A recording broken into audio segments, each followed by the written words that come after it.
کسی گاؤں میں سلیم اور اس کی بیوی شبانہ رہتے تھے۔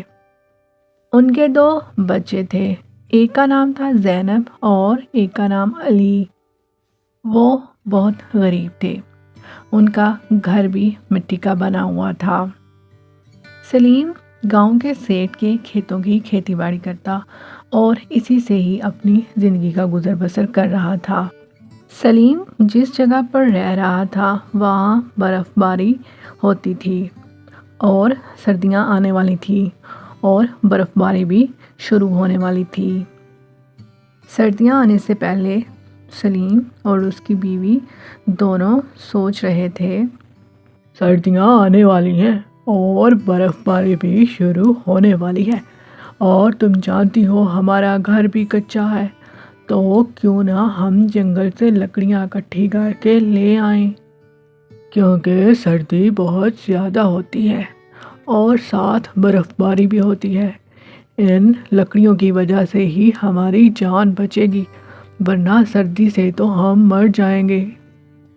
ہاں ہاں، آپ کی بات تو بالکل ٹھیک ہے، آپ بالکل ٹھیک کہہ رہے ہو، ہم نے جنگل سے لکڑیاں اکٹھی کرنی چاہیے۔ ہاں ٹھیک ہے، جب تک سردیاں نہیں آتی ہم جنگل میں جایا کریں گے اور جتنی ہو سکے ہم وہاں سے لکڑیاں اکٹھی کر کے گھر لے آیا کریں گے۔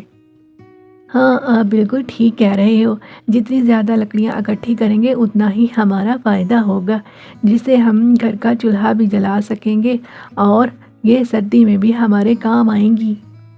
سلیم اور شبانہ دونوں ہی جنگل میں جا کر لکڑیاں اکٹھی کرنے کا پلان بناتے ہیں۔ اگلے دن صبح صبح وہ دونوں جنگل کی طرف چل پڑتے ہیں اور جنگل میں جا کر وہ لکڑیاں کاٹنے لگتے ہیں۔ سارا دن وہ لکڑیاں کاٹتے رہتے اور شام کو وہ لکڑیاں گھر لے آتے۔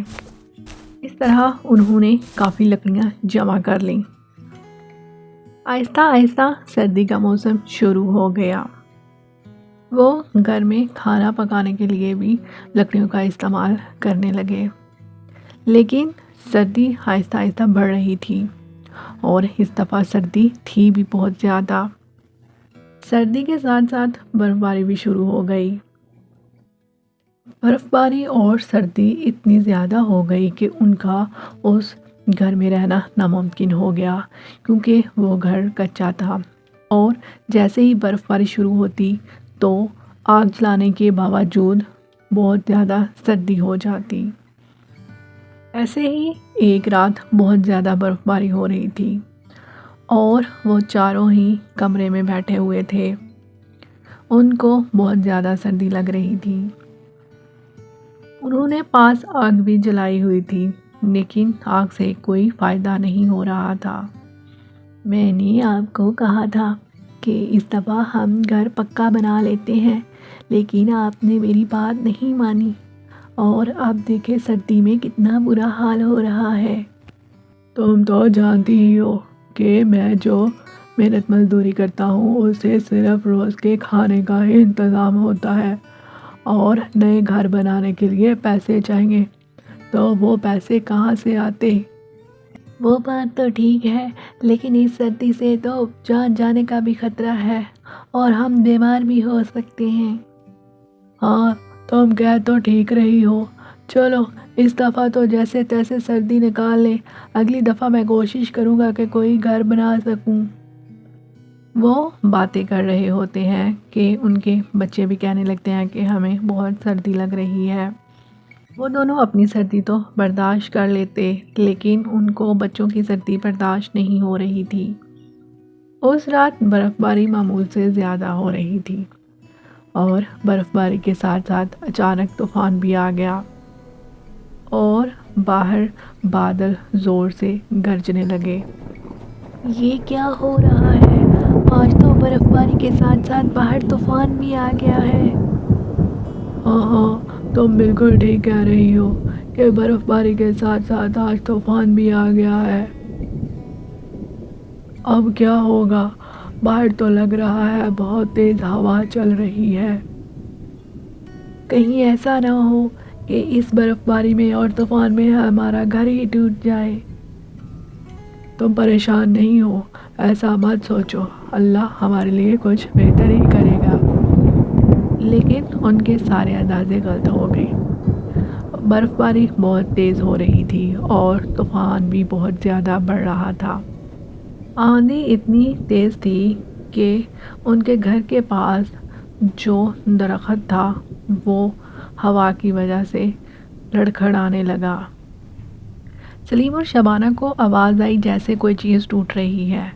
وہ جلدی سے اپنے بچوں کو لے کر جب باہر نکلے تو وہ درخت ٹوٹ کر ان کے گھر کے اوپر گر گیا اور ان کا گھر ٹوٹ گیا۔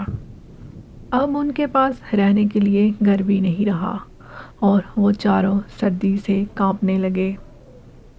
ماں، ہمیں بہت سردی لگ رہی ہے، اس سردی سے تو ہماری جان چلی جائے گی۔ بیٹا تم پریشان نہیں ہو، ہم کوئی بندوبست کرتے ہیں، یہ کہہ کر شبانہ سلیم کو کہتی ہے۔ اب کیا ہوگا، اب تو گھر بھی ٹوٹ گیا ہے اور باہر بہت سردی ہے، مجھے تو لگتا ہے آج ہم سردی سے مر جائیں گے۔ نہیں نہیں، تم پریشان نہیں ہو، میں کوئی بندوبست کرتا ہوں۔ میرا ایک دوست ہے، چلو آج رات اس کے گھر جا کر گزارتے ہیں۔ وہ ان تینوں کو ساتھ لے کر اپنے دوست کے گھر کی طرف چل پڑا۔ جب وہ اپنے دوست کے گھر کے باہر گیا، اس نے دروازہ کھٹکھٹایا لیکن اس کا دوست باہر نہیں نکلا۔ وہ دروازہ کھٹکھٹاتا رہا لیکن اندر سے کوئی آواز نہیں آئی۔ سلیم کو سمجھ نہیں آ رہی تھی کہ اب وہ کیا کرے۔ اس کے بچوں کو اور شبانہ کو بہت سردی لگ رہی تھی۔ وہ چاروں رات گزارنے کے لیے جگہ ڈھونڈ رہے تھے لیکن ان کو کوئی جگہ نہیں ملی۔ میں ایسا کرتا ہوں کہ میں تم لوگوں کو آگ جلا کے دیتا ہوں اور تم اس آگ کے ارد گرد بیٹھ جانا۔ اچھا ٹھیک ہے، چلو ایسا ہی کر لو، آج تو رات گزری، کل کا پھر دیکھا جائے گا۔ یہ کہہ کر سلیم آگ جلانے کے لیے جگہ تلاش کرتا ہے۔ اس کو ایک جگہ ملتی ہے جہاں پہ وہ آگ جلا سکتا تھا لیکن اس کے ساتھ ہی کسی نے برف سے سنو مین بنایا ہوا تھا۔ سلیم اس سنو مین کی پرواہ کیے بغیر وہاں آگ جلا دیتا ہے اور اپنے بچوں اور بیوی سمیت وہاں بیٹھ جاتا ہے، لیکن سردی بہت زیادہ ہوتی ہے۔ اس آگ سے بھی ان کی سردی کم نہیں ہو رہی ہوتی۔ وہ چاروں سردی سے کانپ رہے ہوتے ہیں اور ان کو لگ رہا ہوتا ہے کہ آج وہ سردی سے مر جائیں گے۔ ان کو سردی سے ایسے کانپتا دیکھ سنو مین کو ان پہ ترس آ جاتا ہے۔ وہ کوئی عام سنو مین نہیں ہوتا، وہ ایک جادوئی سنو مین ہوتا ہے۔ وہ ان کی حالت دیکھ کر ان کو کہتا ہے، تمہیں کیا ہوا ہے، تم یہاں سردی میں کیوں بیٹھے ہوئے ہو؟ سلیم اور اس کے گھر والے پہلے اسے دیکھ کر حیران ہوتے ہیں۔ حیران ہونے کی بات نہیں ہے، میں سنو مین ہوں اور میں بول سکتا ہوں۔ تم بتاؤ، تم اس سردی میں باہر کیوں بیٹھے ہوئے ہو؟ ہمارا گھر کچا تھا اور آج برف باری اور طوفان بہت زیادہ تھا جس کی وجہ سے درخت ٹوٹ کر ہمارے گھر کے اوپر گر گیا اور ہمارا گھر ٹوٹ گیا۔ ہم نے بہت سے لوگوں سے مدد مانگی ہے لیکن ہمیں کسی نے بھی ہماری مدد نہیں کی، اس وجہ سے ہم یہاں پہ رات گزارنے پہ مجبور ہیں۔ اچھا تو یہ بات ہے، تو تم پریشان نہیں ہو، میں تم لوگوں کو ایک گھر دیتا ہوں۔ یہ کہہ کر سنو مین ان کو ایک گھر دیتا ہے اور ان کو کہتا ہے کہ تم اس گھر میں اب رہ سکتے ہو اور تمہیں جو چاہیے تم اس گھر سے لے سکتے ہو۔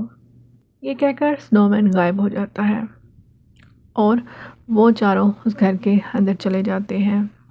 طرح وہ اپنی باقی زندگی اس گھر میں گزارنے لگتے ہیں اور انہیں جو چیز چاہیے وہ اس گھر سے حاصل کرتے۔ اگر آپ کو ویڈیوز اچھی لگ رہی ہو پلیز چینل کو سبسکرائب کیجیے، لائک کیجیے، کمنٹ کیجیے اور زیادہ سے زیادہ شیئر کیجیے۔